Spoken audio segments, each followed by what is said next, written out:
your host tonight. We have a panel of guests from all over the country tonight, which is very exciting for us and for you because everybody on the show speaks their mind. That's the whole idea. We say whatever we please, and that's how the show works. If you ever want to be on the show, you can. All you have to do is submit your information to us by email, and we will decide to have you on the show. And if you are on the show, doggone it, you can say whatever the fuck you want. That's how our show rolls. So let's get it started. We're going to start with our first guest tonight is Emily Alexandra. Hello everyone from Orlando, Florida, professional mermaid and host of my own talk show, All Talks of Life. And that is what's up. We go to my man, Donnie Dahl. What's up, everybody? I'm Donnie Dahl. I live in Las Vegas, Nevada. I am a DJ, a musician, a singer, entertainer, all around. Just like to have some fun. That's what's up. We go to the duo down in the corner. These two, Kicker and Tristan. Let's hear from you. What's up, beautiful people? We are Kicker and Tristan. We run the Already Perfect Foundation and Already Perfect Enterprises. We really like to help a lot of people. Michael's here in beautiful Vegas before the apocalypse, and we're honored to be here. Thank you for having us. Excellent. Okay, so we've met our guests. They're a pretty spunky crew, I will say. These guys have a little something going on.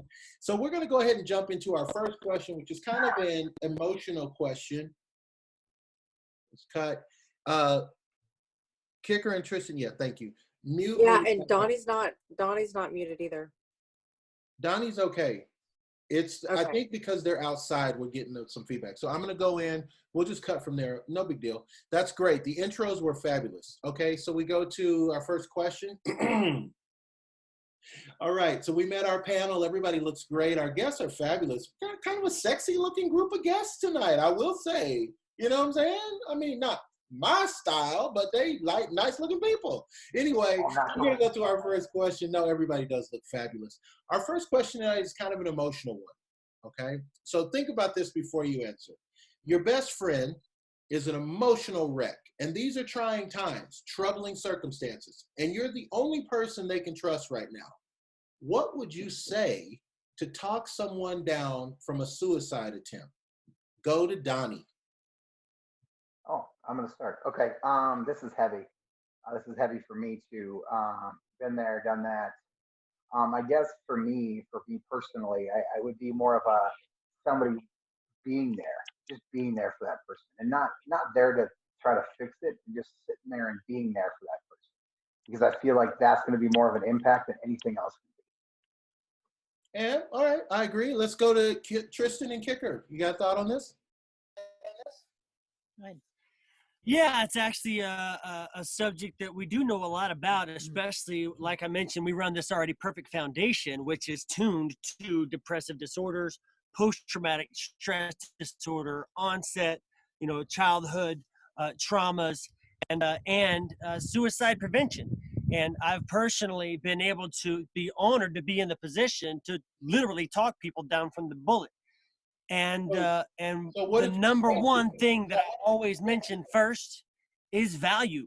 Learning your own personal value and what you have to give, even if it's only your breath, and your breath is a compliment to somebody else, that could save somebody else's life.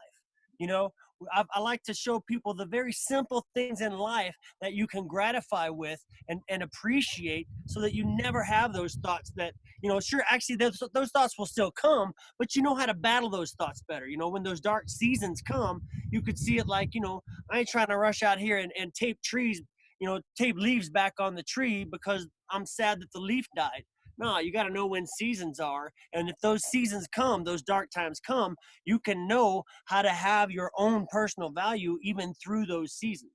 So yeah, we do know a little bit about that subject, and personal value would be the first place that I go when I talk about that. And that is what's up. I'm going to ask you for the Cliff's Notes version next time, though. We go to Emily Alexandra. Emily, you got a thought on this? Okay. I have not ever been in a situation like that, but I think just foreseeing it, I would somehow be able to manipulate them getting off, whether that was with money, taking them on a big vacation or going shopping, just to get them off that ledge immediately. And then once they get off, then we try and come to terms of reality. But I think in the moment of just that moment of crisis and they're on a ledge about to go over, you've got to be quick on your toes on manipulating that person, knowing what they like the most. If that's going shopping or doing something that, something to convince them to get off the ledge, then it must be done. Hey, I don't have a counter to any of that. And by the way, on the show, if you ever have a counter opinion to what someone else said, you're welcome to say, excuse me, Eton, I don't agree with homeboy. And that's what's up. So no one has a counter. It seems like we all kind of agree that's kind of how that would go down. Let's go to the next question then. Could you ever sustain a long-term intimate relationship? We're talking about doing the damn thing. We're talking about having sex, okay? Could you sustain a long-term intimate relationship with someone you had no romantic feelings for if that person paid all the bills, paid for everything? You have to worry about a single financial thing in your life because this person paid for everything. Sex with them, probably yucky, but bills are paid. Let's go to Donnie.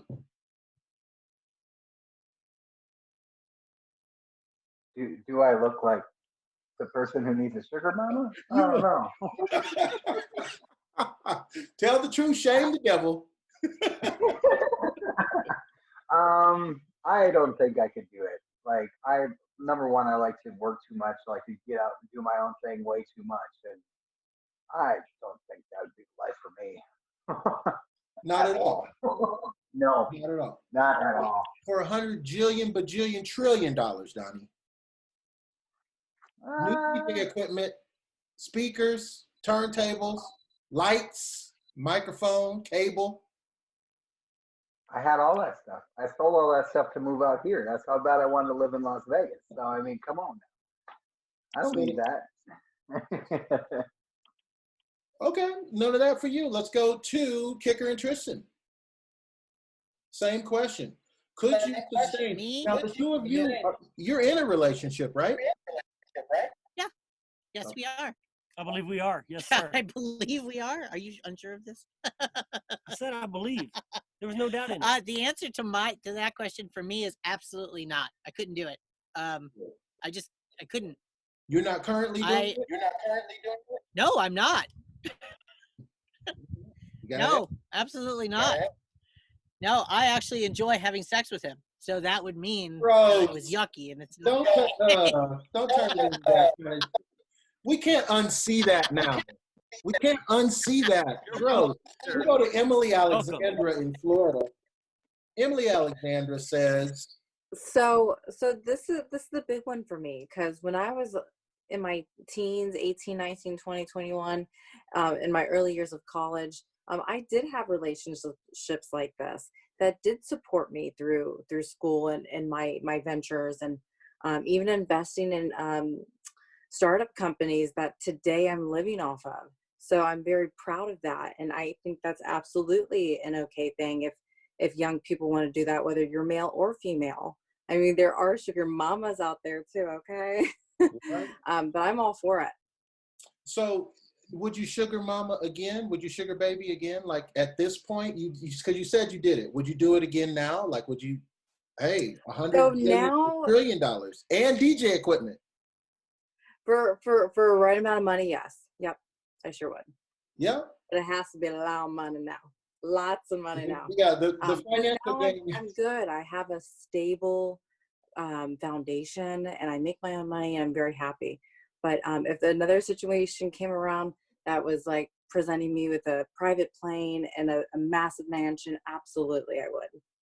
Shit, I might too, for a private plane and a massive mansion. Anybody got a counter to that? Anything want to add? Anybody?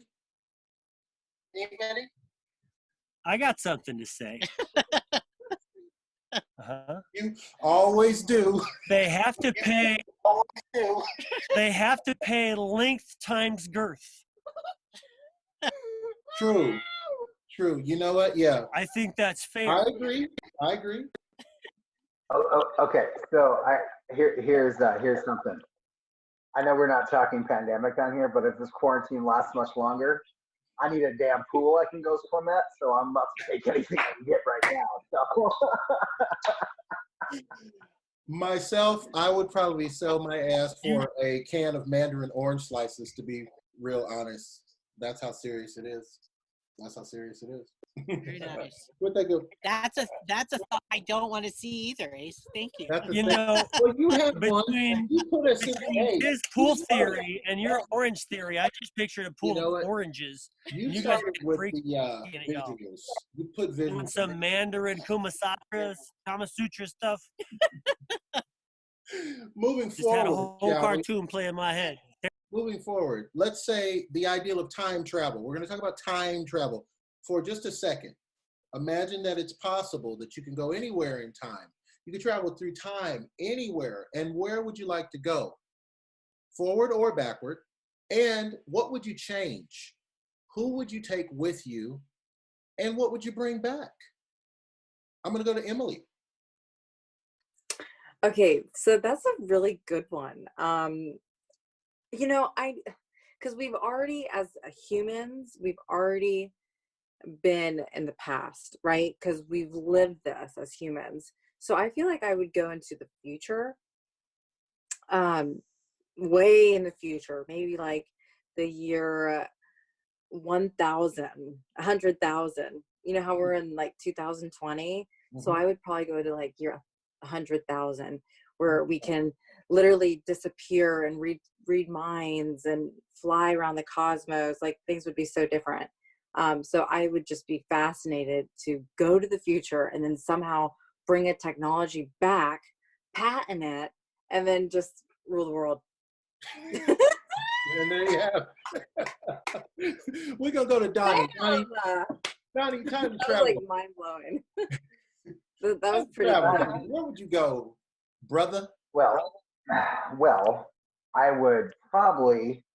I have two time periods I could go back to because I would number one would probably be the 80s for me. I'm such an 80s child. I love the 80s. I mean, I have a Motley Crue tattoo for crying out loud. To see Vince Neil in his prime before he sounded like Vince Neil. I mean, I love you, Vince. If this gets out of the joke, don't take it personal. Yes. Yes.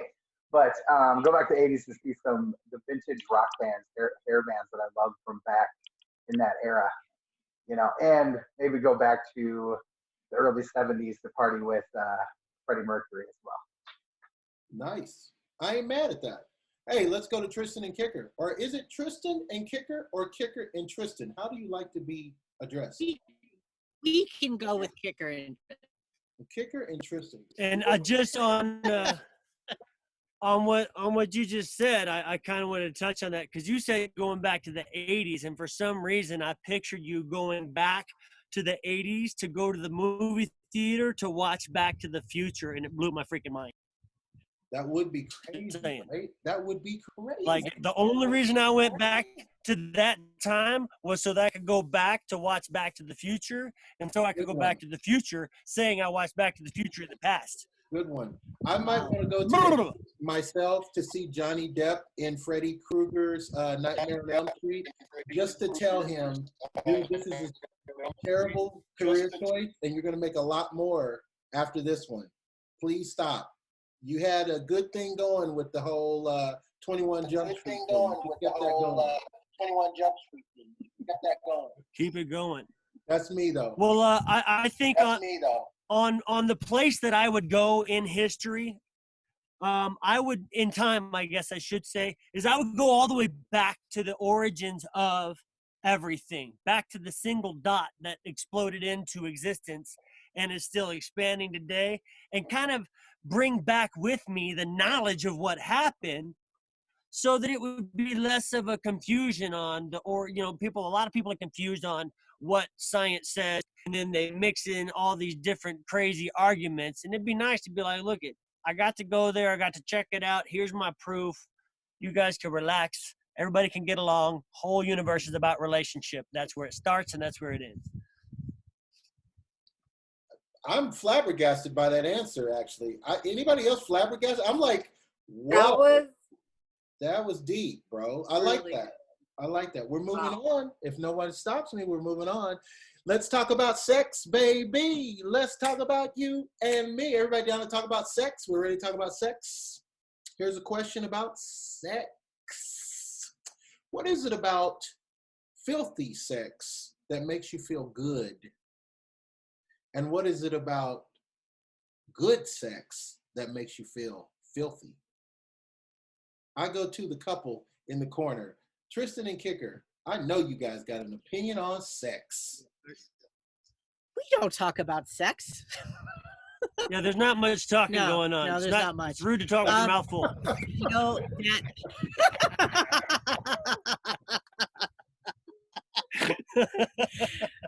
I would like to answer this. You over there. Just a bunch of babbling and slobbering. That's it. No talking. It is. I know. It actually really is. We won't go there. Anyway, filthy sex is fun. Filthy sex is exciting. Filthy sex is dirty and nasty, but it's raw and fun and exciting, and it makes you feel all great. And that's my take on filthy sex. But what is filthy sex? What is filthy sex? What is filthy sex? What is filthy sex? Doing the butt. No, that's a dance. Sorry, that's a dance. That's a dance. Well, everyone has their own classification of what filthy sex is. I don't know. Anything other than missionary in some people. In some people, yeah. Some people say you can't have sex standing up because they accuse you of dancing. Okay. So, I guess filthy sex is kind of just doing things that you wouldn't. I don't know. Uh-huh. Yeah. Anything other than just good old fashioned meat mashing. Yeah. But I knew you weren't going to be able to keep a straight face. All right, we go to Emily Alexandra. Emily Alexandra, what is it about filthy sex that makes you feel good? And what is it about good sex that makes you feel filthy? Okay, well, all sex is good.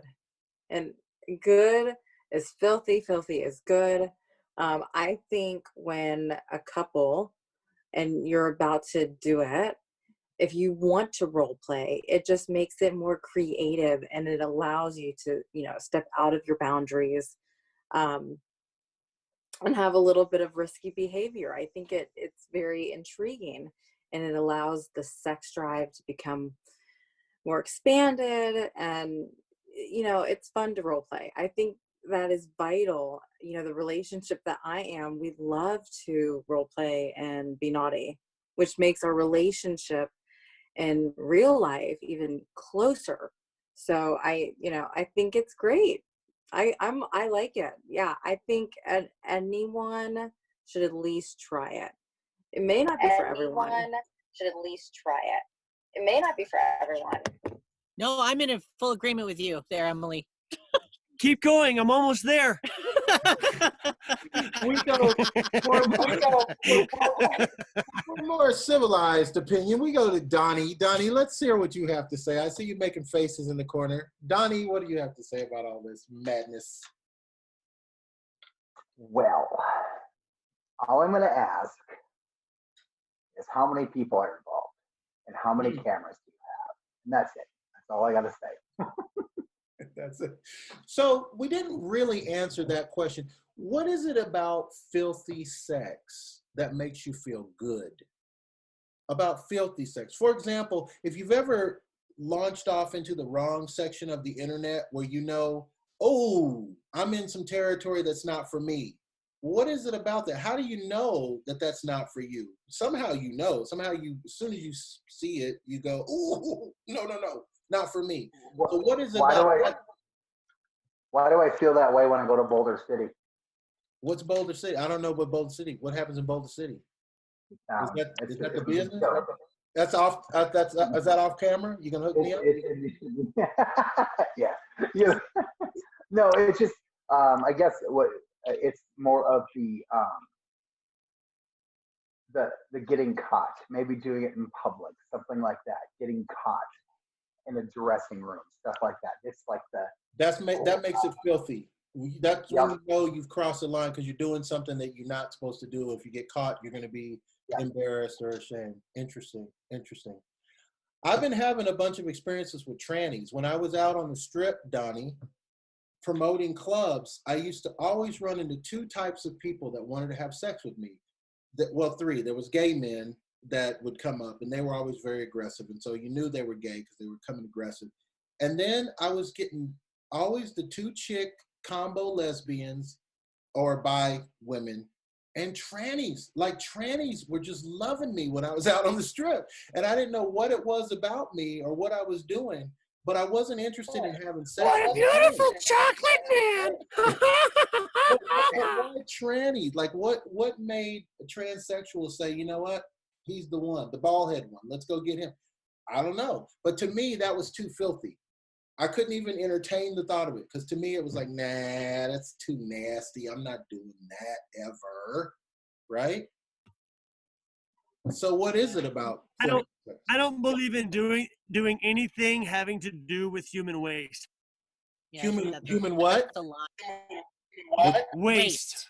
I cannot support the shit that's done with shit or piss. Yeah. I'm out, yo. Yeah. Mm-mm. Yes. I like would things agree. that smell nice. I would agree. That's Mhm. me though. I would agree. Everything besides that, dead people is Yeah, open. no necrophilia, no bestiality. Yeah, That's and out. animals. But everything else is open. You know, You know, and everything consensual, of course. Of course. We certainly Right. endorse consensual And don't break the and laws of age humanity. appropriate. Don't break the law. Yeah, right? Exactly. yeah. So, Yeah. you know, if you're gonna bring harm, make it a good swat on the ass. You know, A consensual one. leave your mark. All right, we're gonna go from sex. Of A course. consensual one. Yeah. We're gonna go from sex to our childhood. Our Really in childhood. trouble, but she's a naughty girl. You guys ready? We're going from sex now to our childhood. We're going to go back in time. We're going to think about when we were children. As a kid, what was the wildest or craziest, most imaginative thing you ever did that you realize now as an adult would never work in our world that we live in as grown people? I say again, what was the wildest or craziest, most imaginative thing you ever did as a kid that now as an adult you realize would never have worked anyway? It's ridiculous. It's a fantasy. And I go to Emily. Okay, so this is good. When I was a lot younger, like all other children, I'm sure, we have make-believe friends. And I used to have a friend named Paint. You know, like you paint a house. Mhm. So my the name of the imaginary friend was Paint, and we would fly. And you know, now it's just like that was just such a beautiful imagination because clearly no, we cannot fly.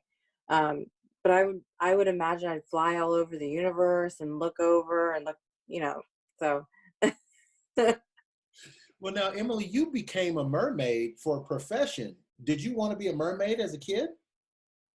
So I've always been a mermaid at heart, and my dad used to call me, you know, I was his little mermaid. I'm a mermaid because I was always a water baby. You know, I learned to swim at like 4, 5, 6 months, and we would always go to the beach every weekend. So you know, I feel like from the beginning, I've always been a mermaid. So it just goes with it. But I became a professional mermaid where I would get paid to do gigs and travel all over the country.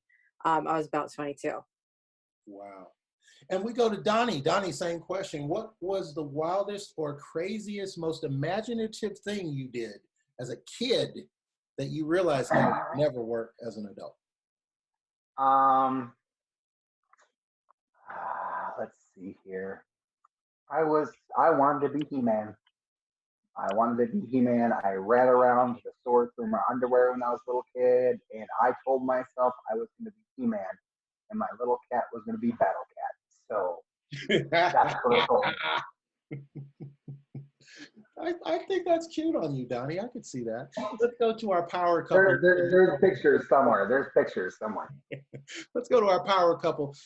Each of you individually, what was the most imaginative, crazy thing? Imaginative as great a kid? thing as a kid.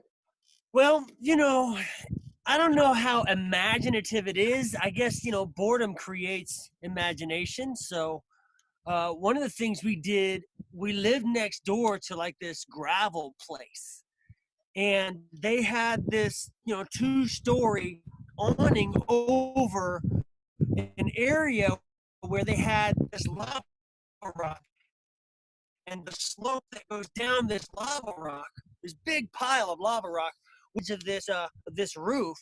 So we would take a flying leap off of this roof and catch the edge of this lava rock. And now I just picture the paramedics Right. and broken things, and you don't bounce back like you used to.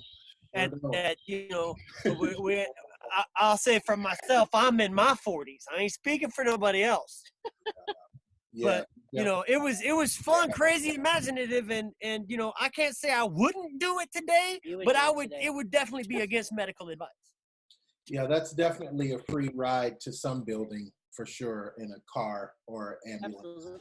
And what about you, Tristan? You got one for that, or is he sharing the whole weight of that one?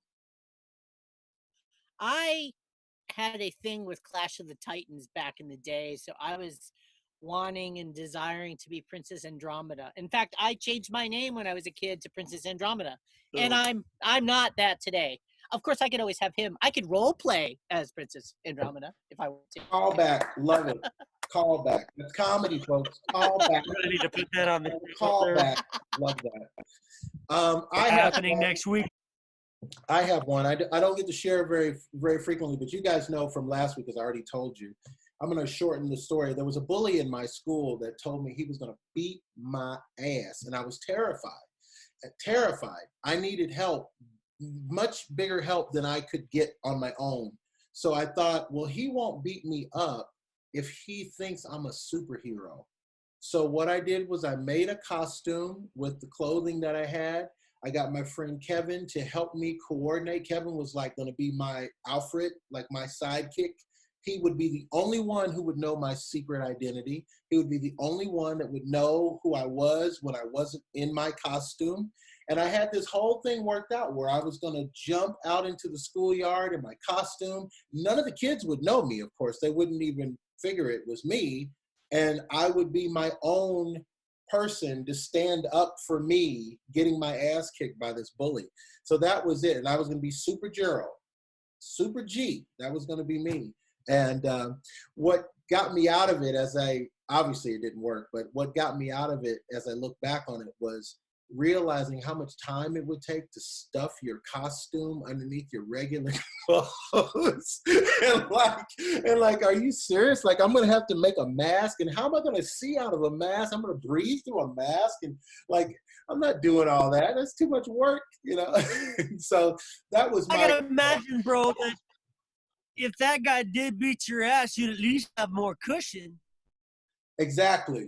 I mean, I had it down. I had the little. You gonna do some blows, bro. I remember if I knew I was gonna get my ass whooped by my stepdad, I'd put a magazine in my pants. Nice. Nice. And depending on which edition, right, you want to make sure it's a thick edition. Get the Christmas edition. Put that in your pants. We got one last question, guys. If you're in an expensive restaurant and the check comes, describe the check pay sequence. Like, for example, people like to say if they go on a first date, then the guy pays for the date. The second date, maybe the girl pays half. And the third date, maybe she treats. These are social norms. So I'm going to ask you a situation. You tell me who pays for the check in this situation. Situation number one, you're taking lunch with the boss. Donnie? I'm going to go with the boss paying. The boss pays. You're not going to try to impress the boss by paying for the... He said, hell no. All right, let's go to our power couple. When you going out to eat, Ace? I ain't paying for the boss's food. What do you guys think, Christian and Kicker? You taking the boss to lunch or the boss taking you to lunch?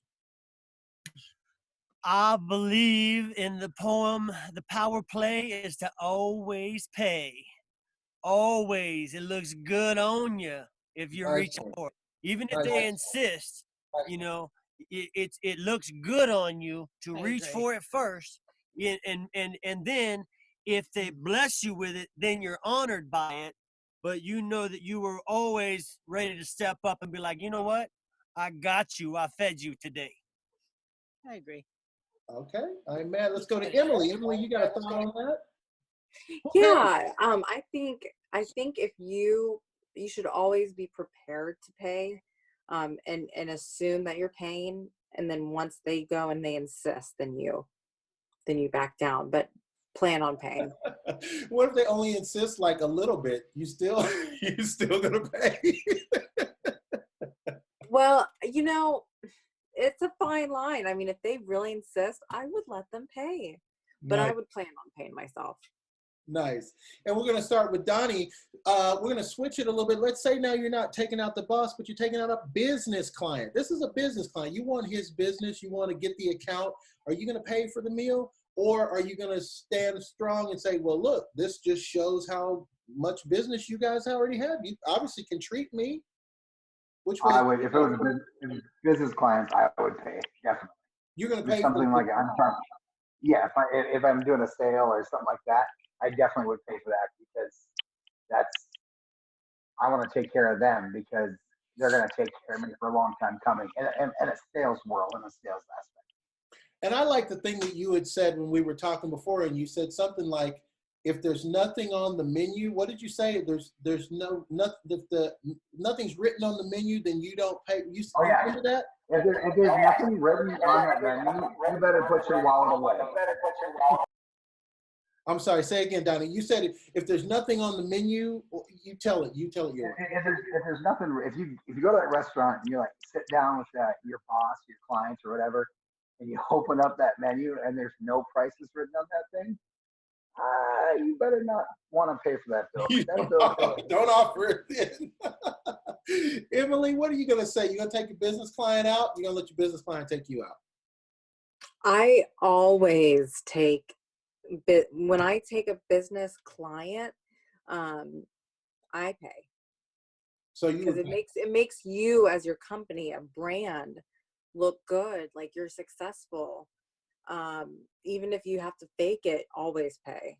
I mean, it keeps a good look. Nice.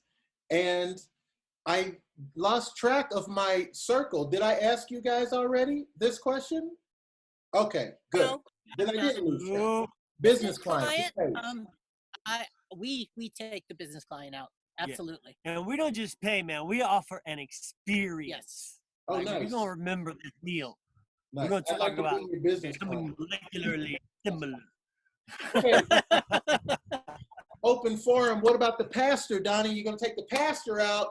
He's a holy man. He's a man of God. You're going to take him out to lunch? You're going to let him take you out to lunch? Vice versa, I don't know. It depends on the situation. You could take them out and pay for them, or they could be taking you out. I mean, it all that's a situational thing. Choose one. Choose one. I would let them pay for it. All right, Emily, you gonna pay for the pastor? What was that face? It depends, like on, like Donnie was saying, on the situation. I mean, is the pastor asking me to go out to eat, or am I asking the pastor? So if you're a person of dignity, if you ask someone, you are paying. So if the pastor asked me, he is paying. But if I'm asking him, I'm paying. Go, Donnie. Rule of thumb. So here's the thing. It's all in the wording. Think about this. So if I call you, Ace, and say, hey, let's go out for lunch. Let's go get some lunch. Yes, Donnie, let's go. All right, let's go get some lunch. And this Yes. stuff opens back up. You're But anyway, paying. that's no, hold on. That is more like like we're paying for ourselves. We're bros going out to get some lunch, right? Or if hey, let me take you out to lunch today. I'll take you out to lunch tomorrow. You know what I mean? That to me is saying I'm going to take you out to lunch. You know that thing. That's that thing where those powerful words, my treat, comes in. When you say, hey, let's go grab a sandwich. My treat, done, let's go. It's not really on our question list, but it is relative to this question. Just think about, I'm gonna come back to the two of you. I'm gonna ask the couple first. Who pays for the drinks when you take a girl to dinner? Like if you go out with a girl, is it a date if you're buying, or is it expected that you buy? Okay, couple, Tristan and Kicker, same question. You go with the pastor. Who's paying? Pastor. Pastor's paying, bro. He got Jesus money. That's right. That's right. He's got the You got money. you got Jesus money. He's got the You money. got Jesus money. Okay, in open forum, whoever's got it first, who pays when the guy takes the girl out on the date? Who pays? If the guy's taking the girl out, the guy is paying. The guy is paying. Emily? I can't The guy believe we're paying? charged for alcohol. The guy is paying. Emily? Guy paying?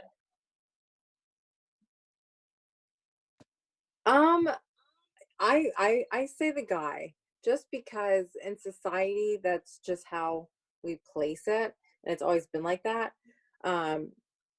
So to change it just looks strange. I mean, it's just It rule of doesn't thumb look again. strange to my pocketbook. I mean, it's another rule of thumb. Like the guy pays for drinks. Yeah. I mean, and again, it's just that stigma that we in society, like the guys pay for drinks. And I mean, for me, and that's how it's stuck in my head too. I mean, the guys pay. The guy's paying. I Anybody feel else? like I want to ask something for Emily. Look at you keep, and this is just kind of something I know about. So you keep saying the rule of thumb.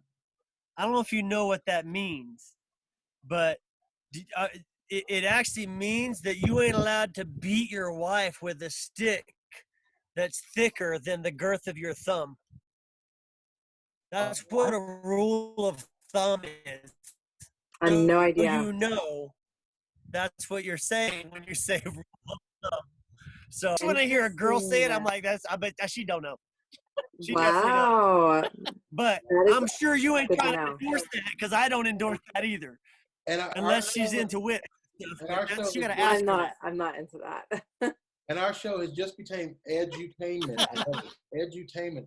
Last two, if you're going out with the pastor, we understand the pastor's going to pay. But what if you're going out with a prostitute? If you're going out with a prostitute, who's paying the bill with the prostitute, homie? We go to Emily. I would be paying because I want her time. That's just how it works. There it is. Rule of thumb. All right, we go to Tristan and Kicker. Hey, you pay a hoe to eat. What is that? What do you pay a hoe to eat? What is? And then you just say it like that explains it all. I know. I'll tell you, homie. Okay, we're gonna go to Donnie You on gotta that eat one. this, you gotta eat that. We're gonna go to Donnie on. Donnie, who pays? You take a prostitute to lunch. Who pays? Well, us probably, because you have to pay for their time. It's just like when someone hires me to DJ, and I have to go somewhere and play somewhere, and I usually get a meal, right? So I'm hiring them to do something of that nature. They should at least get a meal out of the deal. I'm looking for. Okay, I was looking for the connection, but you made the connection. In the DJ business, they call that sticky nut. Yeah, it was going around the Sticky nut. universe, but eventually he got to. Okay, last one. The president of the United States wants to go have a bite to eat with you. Who's paying for that? Who's paying for Donnie T? Let's go to our couple. Hey, he already paying everybody in food stamps. He already paying everybody bread and butter, bro. That's just happening right now. He's like, you hungry? Got you. Let me get you some stimulation. We go to Donnie. Donnie, The who's going to president pay pays. when you go out to lunch or dinner with the president of the United States, Donnie? He got that government money, man. Let's just him do it. He's good. He's good for it. He's good. You know, no one seems to think that he might dine and dash the president of the United States. We go to Emily Alexandra. Who's going to pay? So, okay, this one I'll counter because I would want him to be impressed with me, and then possibly that could create a relationship to work with him or do something. Who knows? So it leaves that door for him to be like, oh, okay, this is impressive. The next sugar daddy. Oh my God. Right there. He said it. You would do it. That guy's got a lot of money. God. Let me run this a different direction just for everybody real quick because we're not quite out of time. We got time for one more question. But when the president of the United States goes to dinner with the president of Russia, who do you think pays for the dinner? I would say depends on where it's at. I If would it's say in they Russia- kill something together and just eat it. Emily, you got a thought on that? I would say the president of the United States would pay. Even if they had dinner in Russia or if they had dinner in China? Well, depending on if is Russia asking for the president to come over to talk about a treaty or something secret, then the Russians would pay. But if Trump is going over there to talk with them on his part, he would pay.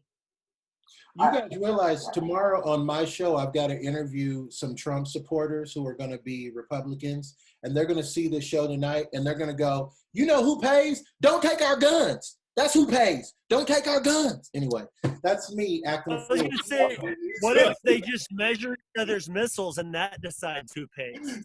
Don't take our guns. All right, last question. You were asked to come up with a caption for this photo, and as we go out from the show today, everyone was a fabulous guest. I'm looking forward to seeing you guys next week and the week after and the week after that. So thank you again for being on the show. As we go out, what in the heck is the caption that you have for this photo? And we go to Kicker and Tristan. Go ahead. There's crack on everything around me. He is untamed. Let's go to Donnie. Late night desires. Late Night Desires, me likey. Emily Alexandra. The story of my life. Story of my life.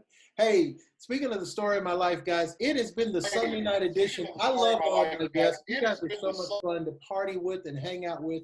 We're going to be back every week, every Sunday. Now what happens is the panel is open. You're welcome to leave your comments, ideas, opinions, suggestions in the feed. And guess what? We'll put your comments on our next show. And if you have a question, throw that in. Thank you again for watching. Thank you for supporting the Sunday night edition. We'll see you next week, guys. Bye.